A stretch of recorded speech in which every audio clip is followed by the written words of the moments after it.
Do not be afraid, the angel says. But sitting in the car waiting for my mom to finish at the dentist, where you stay with your mouth open, with someone so close you can feel the warmth of their body, I am afraid. Standing in the grocery with someone wearing some kind of face shield that hangs off of the brim of their hat, something that isn't a mask at all, I am afraid. Watching the hospitalization rates rise and rise and rise, I am afraid. 2020 has been a tough year. Everyone has their own take on why that is so, but we've all felt it. Having to be so separated from the people we love is hard. It's been a tough year, and it's been a year of fear. This year, I'm going to ignore anyone saying do not be afraid, because Jesus calls me to live in the real world. And the pictures I've seen from the ICUs tell me to be afraid. But then I think in those days, when a decree went out from Emperor Augustus that all the world should be registered, those days of the first registration, taken while Quirinius was the governor of Syria, those days were full of fear too. A registration was bad news. More taxes were coming, more military service. All the local leaders, like Herod, were trying to prove to the emperor how valuable they were, so the regular people were about to be squeezed even harder. Disease was common and medicine was poor. Look at all the healing Jesus did and how much of that was considered miraculous. The real world back then was a fearful place, so telling people not to be afraid probably seemed even more out of touch with reality than now. The people who were the most afraid were the people who had suffered the most under the current setup. The people who had paid the taxes and fought the wars and suffered the most diseases were the people who were the most afraid. They were the people who needed something new, something different, something other than more of the existing uses of power. And it was to those people, those essential workers whom everybody took for granted and never really saw, those who worked the night shift, outdoors, in the fields, those people were the ones that God sent a new thing to. The old order had nothing left but darkness. The song from the angels releases energy that the old order can neither generate nor prevent from spreading. People are sung to, people sing, and they are transformed. The hopelessness that kept them silent is shattered, and they sing.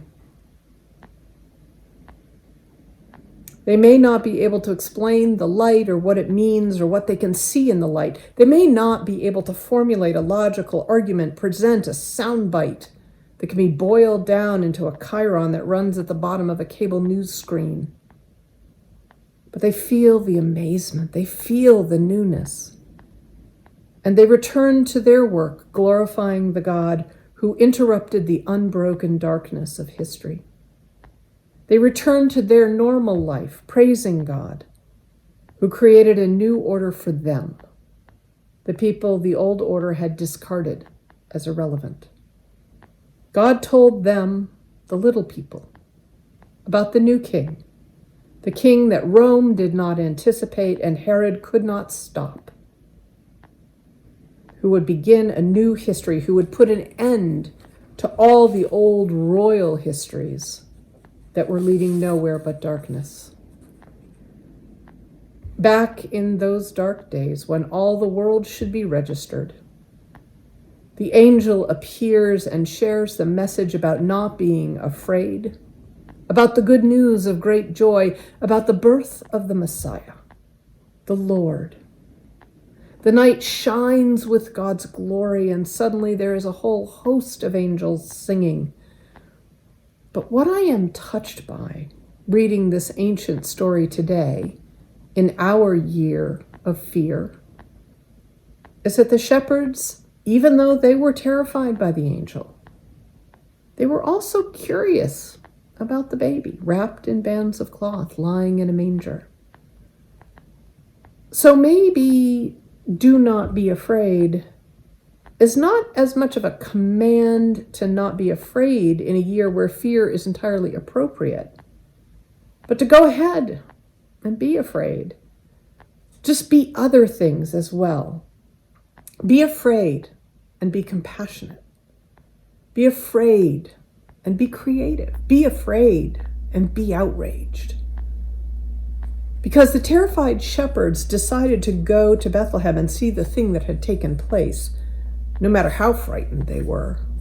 They go and they find Mary and Joseph and the child lying in the manger, and they say what they know about this child. Probably not terribly coherently, probably interrupting each other with irrelevant details, probably getting to the middle and then having to go back to the beginning because they forgot something. But once they've told their story, Mary ponders, and everyone else is amazed, and the shepherds head home singing. They're afraid, and they're curious, and they're telling what they know. And it leaves people thinking deeply about what is really going on in the world.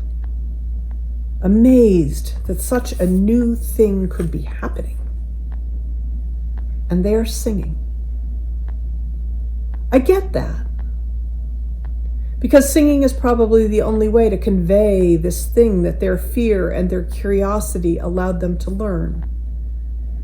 These people that society dismissed have seen the new king, the new kingdom. There is something new happening in their world, and it's going to keep rolling forward. There is no limit to the consequences of the new king being born in that stable in Bethlehem. It will echo on forward to the end of time. It will change everything. The shepherds don't know how. They just know that it is so. They return to their normal lives, return to the fear that fills their year. But they return to their normal lives, singing. So yes, do not be afraid, or do not be only afraid. Be afraid and be curious.